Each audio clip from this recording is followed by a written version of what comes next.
답답하고 불안할 때 지금처럼 하나님께 놀라운 찬양을 드리면 우리의 심령이 그 어떤 방법보다 빠르고 깊고 힘있게 살아날 줄로 믿습니다. 찬양을 늘 즐겨 부릅시다. 우리는 지금 전 지구적으로 모든 영역에서 그리고 마치 기다렸다는 듯이 곳곳에서 위기가 한꺼번에 쏟아지는 이런 시대에 살고 있습니다. 그렇죠? 앞으로 더 나아질까? 아마 더 힘들걸? 이렇게 생각하는 사람들이 더 많은 것 같습니다. 저도 그렇게 생각하고요. 그러면 어떻게 하지? 우리 기독교인들은 이럴 때 어떻게 하면 좋을까? 기본기를 튼튼하게 하자. 올 것 같으면 오고, 어떤 것이라도 일어날 것 같으면 일어나겠지? 문제는 나니까, 중요한 건 나니까 나는 어떻게 하지?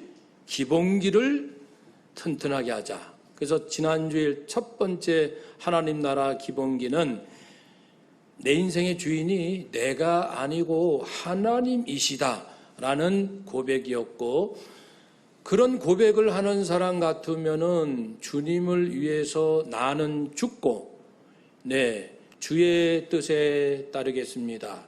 그러면 하나님의 약속하신 놀라운 그러한 다시 살아남 생명을 얻게 될 것입니다.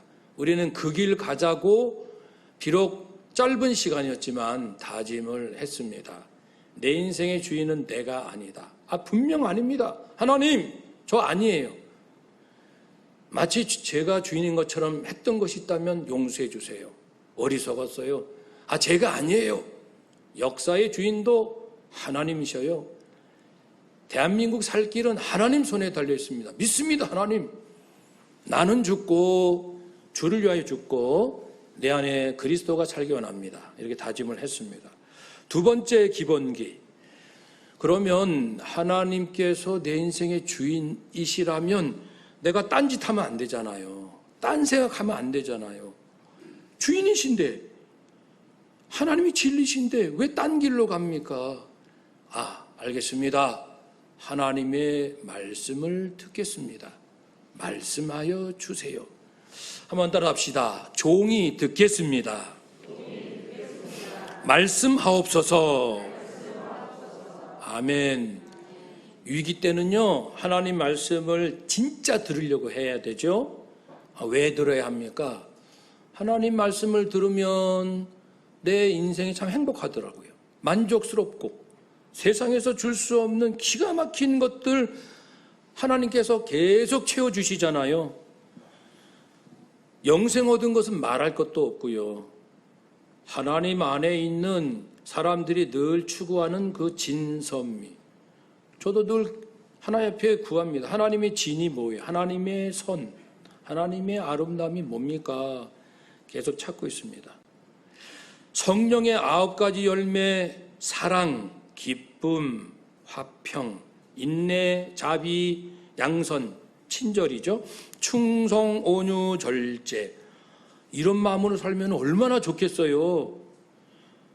미워하고 원망하고 툭하면 싸우고 조급하고 무자비하고 그리고 막 거칠고 욕망이 가득 찬, 그건 지옥이잖아요. 그건 하나님 말씀 잘 들으면 최고의 인생을 살게 해주신다고 분명히 약속하셨거든요. 하나님만 경외하는 청결한 마음 얻고 하나님만 온전히 의지하는 가난한 심령의 마음을 얻고 내 허물을 깨닫고 언제나 즉시 참여하는 마음, 그리스도의 마음을 본받고자 하는 겸손과 온유의 마음, 이것이 최고 아닙니까? 사람들이 죽을 때 후회하는 것, 그건 기억할 만하잖아요. 뭘 제일 후회합니까? 다른 사람 마음 아프게 한 것. 그러니까 다른 사람 마음을 아프게 하면 후회가 돼요. 내가 가난하게 산, 그건 후회거리는 아니에요. 다른 사람 마음 아프게 한 것. 다른 사람에게 더 잘해주지 못한 것. 그러니까 인간은 하나님의 형상으로 지음받았기 때문에 사람들에게 선을 행해야 행복하게 되도록 그렇게 세팅되어 있어요. 그렇게 만들어 주셨거든요.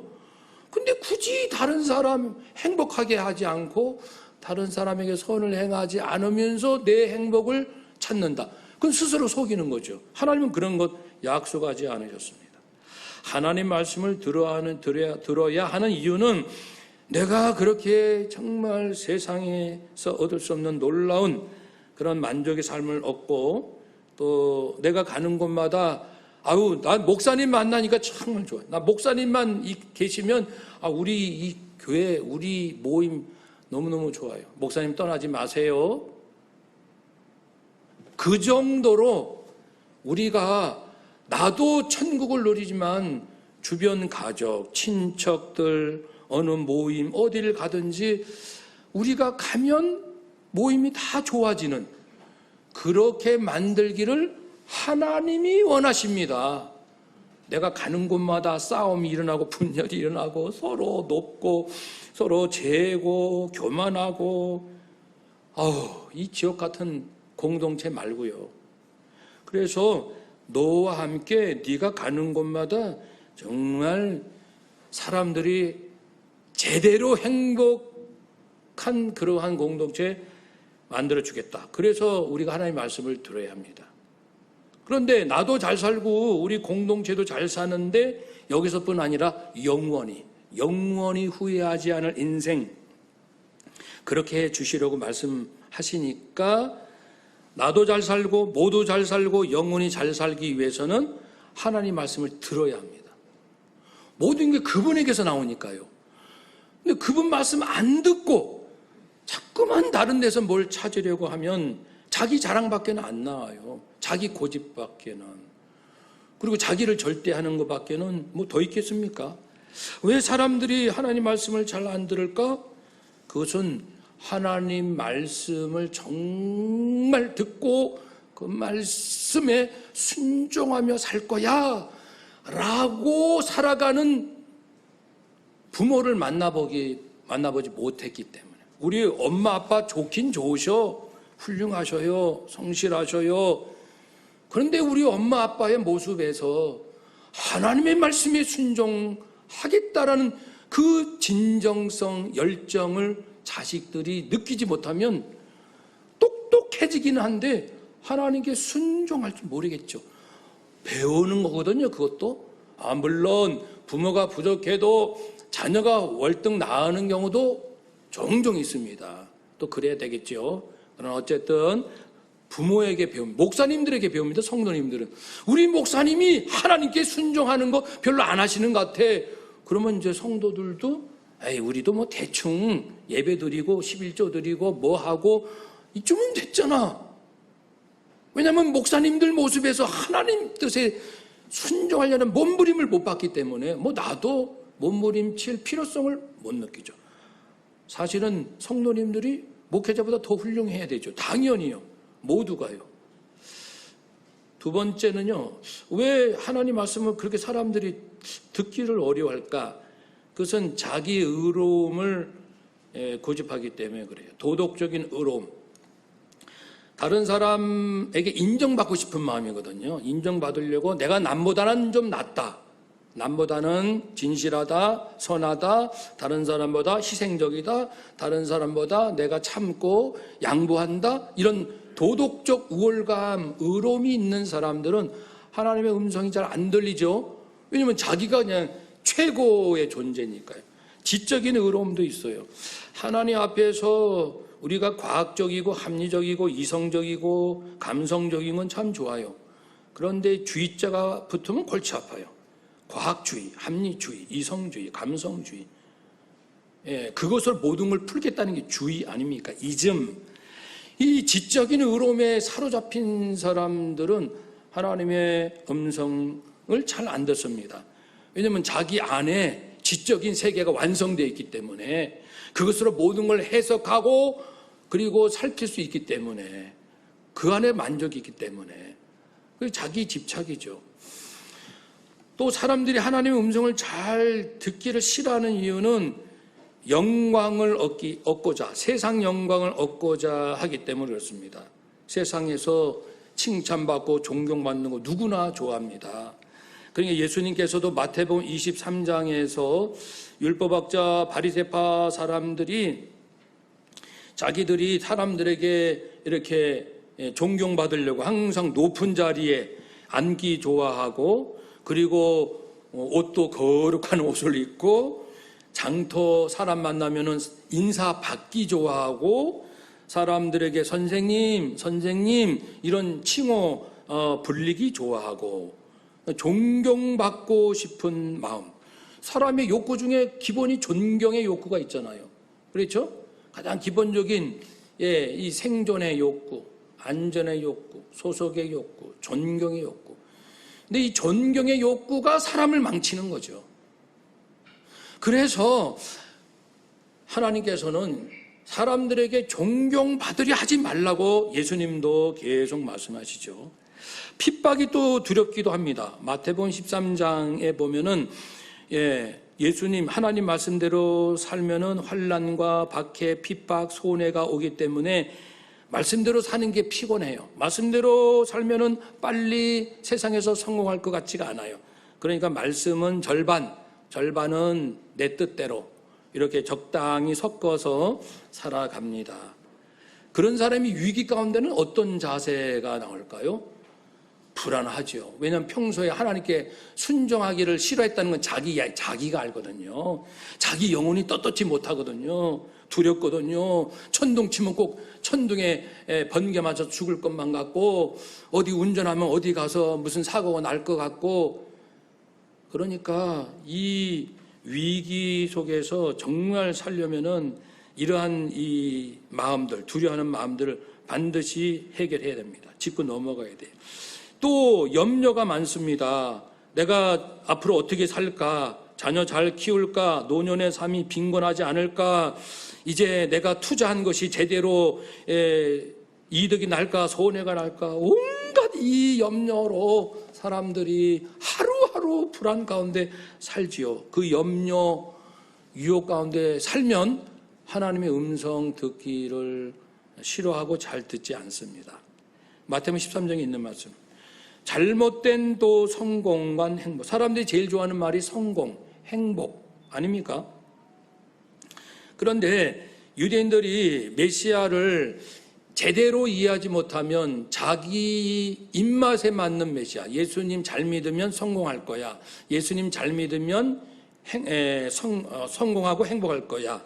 그런데 그 성공, 행복이 세상적인 측면에서 부자 되고 유명한 사람 되고 권력 있고 그런 걸로 생각하잖아요. 사람들이 대부분이. 예수님은 그런 분이 아니셨잖아요. 저주받고 죽으시고 당하시고. 그러니까 예수님을 영접을 못했죠. 잘못된 성공관, 행복관을 갖고 있는 한 진리를 들을 수가 없다. 듣고자 하지도 않는다. 그러니까 인생을 가장 불행하게 하는 것은 다름이 아니라 자기예요. 자기. 부모 탓하지 마세요. 조상 탓하지 마세요. 직장 탓, 환경 탓, 누구 탓하지 마세요. 모든 문제는 나 때문이에요. 자신이 문제라고요.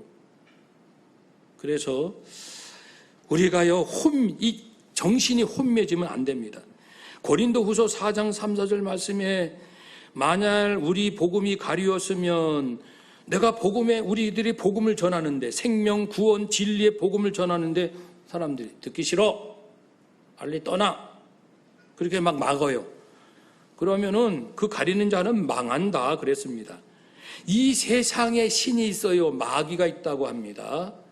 하나님을 대적하고 믿지 않는 자 못 믿게 하고 믿는 자 넘어뜨리려는 마귀라는 존재는 분명히 존재하지요. 이 세상신 마귀가 믿지 아니하는 자들의 마음을, 하나님 말씀을 불신하려는 사람들의 마음을 어떻게 하냐면 혼미케 한다고 했습니다. 자기 딴에는 똑똑하다 그래요. 그런데 영적으로 혼미하여 제대로 가고 있는지 또 모른 채 그렇게 자기도 천국 못 가고 남도 천국 못 가게 하고 혼미케 하여, 누가요? 마귀가 하나님의 음성을 듣기 싫어하는 사람들의 마음에 슬그머니 들어와 가지고 막 혼란케 합니다. 그래서 그리스도의 영광의 복음, 주께서 주신 말씀, 주님 믿음으로 깨달을 수 있는 진리와 복음의 세계, 그 복음을 얻게 되면 내 영과 마음과 삶이 빛이 나는 광채, 그리스도의 영광의 복음의 광채가 비치지 못하게 마귀가 막는다 그랬어요.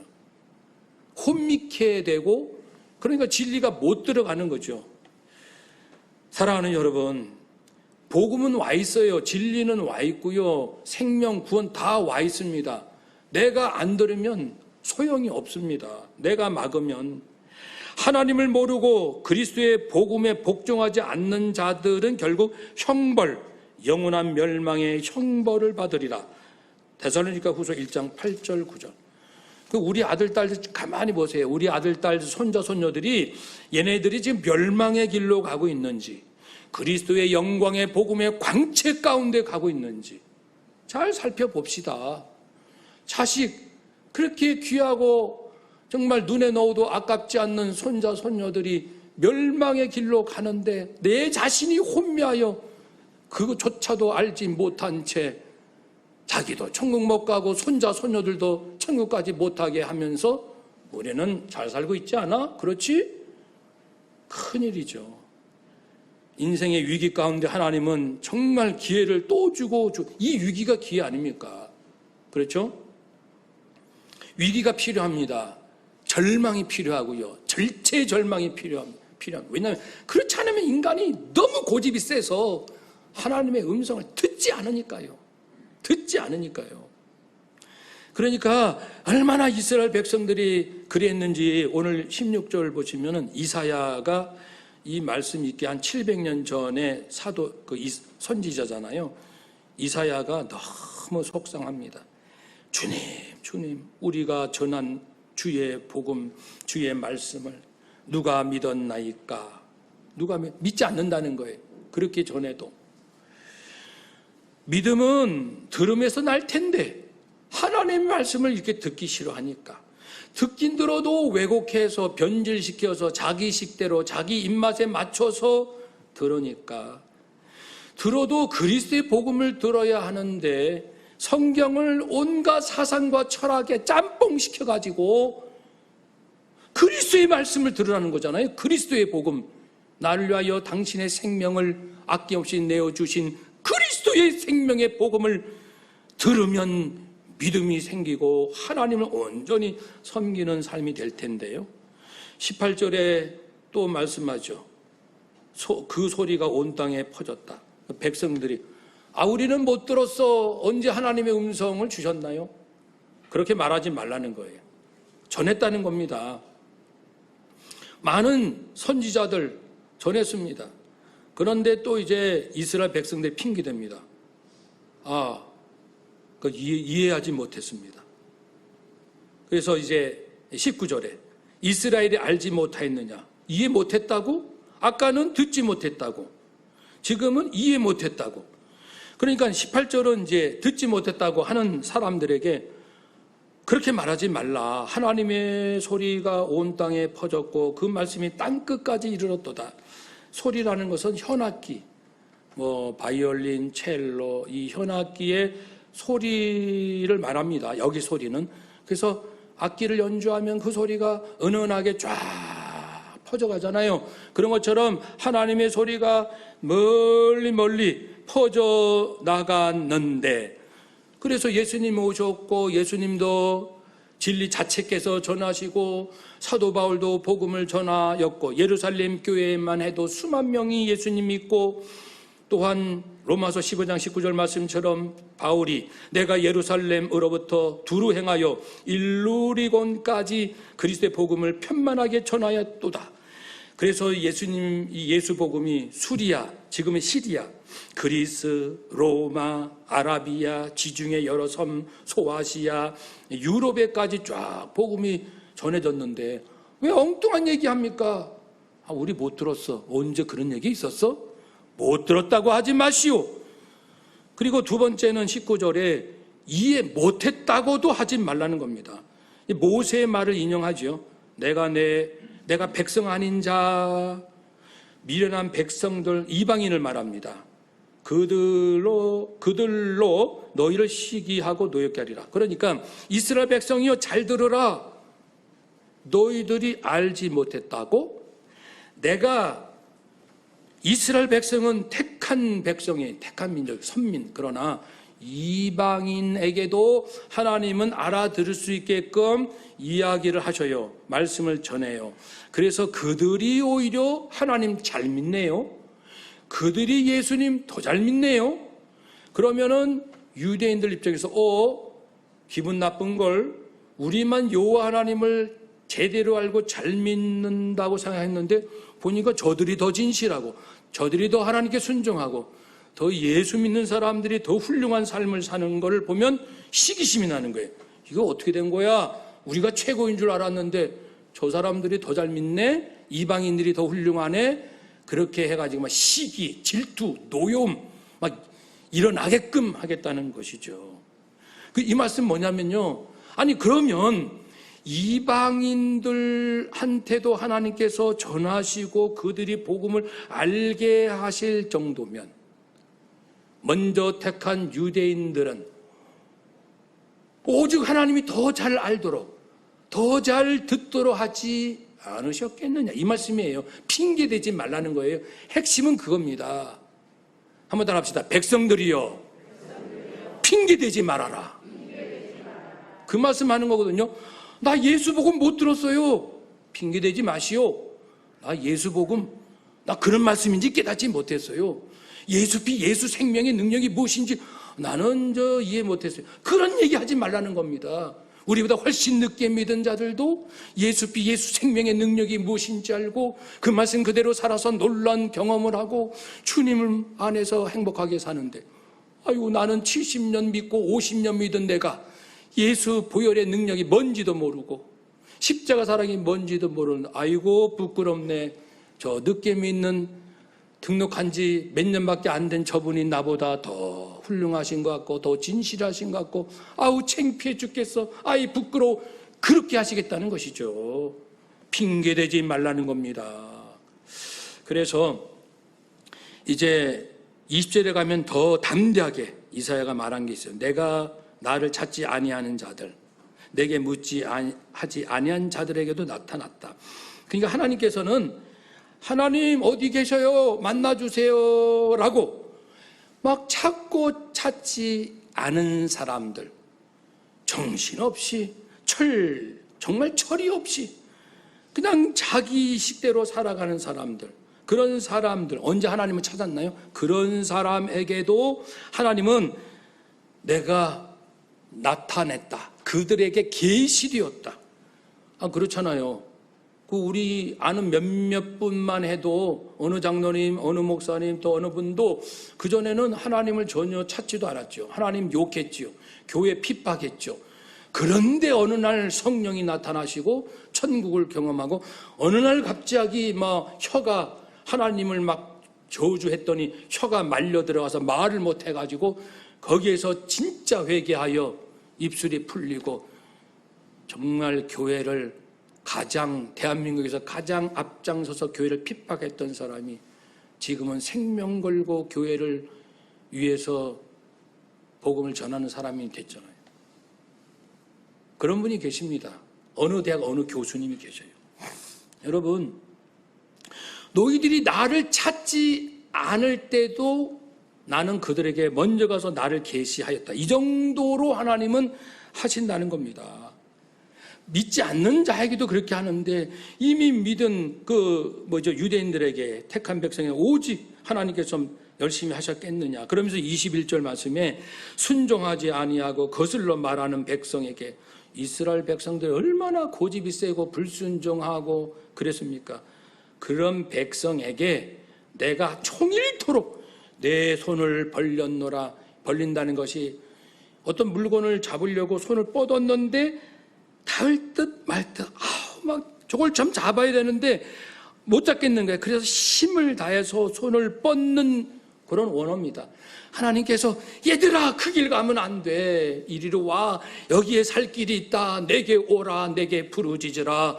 내 안에 길이 있고 진리가 있고 생명이 있고 구원이 있다. 이리 오라니까 하나님께서 철없는 나에게 손을 최대한 뻗으셔서 종일 온종일토록 나는 먹고 자고 일하고 내 멋대로 인생을 사는데 하나님은 그때마다 아침에도 저녁에도 회사가 잘 될 때도 어려울 때도 우리나라가 잘 될 때도 어려울 때도 항상 하나님은 손을 계속 뻗고 계셨거든요. 내가 몰랐던 거예요. 지금 이 위기 때 하나님께서 손을 힘껏 뻗으셔서 애원하듯 하나님 뭘 하셔서 우리에게 애원하십니까? 우리를 구원하시려고 애원하시면서 손을 뻗어서 이리로 와야 돼. 이제는 진리로 와라. 이제는 예수 복음, 주님의 복음으로 와라. 말씀 그렇게 하신다는 겁니다. 그러니까 오늘 16절에서 21절에 그 불순종하고 말씀 듣기 싫어한 이스라엘 백성들에게 하나님이 얼마나 최선을 다하시고 이 이스라엘 역사 가운데도 그랬고 예수님 그 이후에 지금까지도 그렇게 역사하시는지를 말씀하고 계십니다. 그러니까 하나님 나라 기본기 두 번째는요, 정말 들으려 하자 그겁니다. 우리가 매일같이 성경 읽기 하죠. 하루 석장 읽는 거 쉽지는 않아요. 그럼 한 장만 읽으세요. 아이 나 못해 포기하지 마시고요. 한 장만 읽으세요. 아유 한 장도 부담스러워. 반 장만 읽으세요. 중요한 건 진짜 읽잖아 그겁니다. 진짜 읽읍시다. 내 인생의 모든 걸 무릎을 꿇고 하나님은 모든 걸 있기도 하시고 없기도 하시고 솔로몬에게 주실 것 같은 것 저에게 주시면 다 주시고 요백에처럼 가져가실 거라면 다 가져가시는 하나님이신데 내가 약삭빠른 잔깨로 뭘 잊겠다 놓치지 않겠다 얻었다 잃었다 얻었다 잃었다 얻었다 잃었다 이러한 인생은 이제 그만하겠습니다. 제게 말씀하여 주세요. 이 진실한 마음을 갖고 한 절이라도 성경 말씀 단 한 절이라도 오늘 한 절이라도 꼭 붙들고 하나님 말씀해 주세요. 듣겠습니다. 제가 꼭 들어야 할 말씀을 주세요. 그렇게 하자는 겁니다. 네, 그럼 반드시 하나님은 말씀해 주시죠.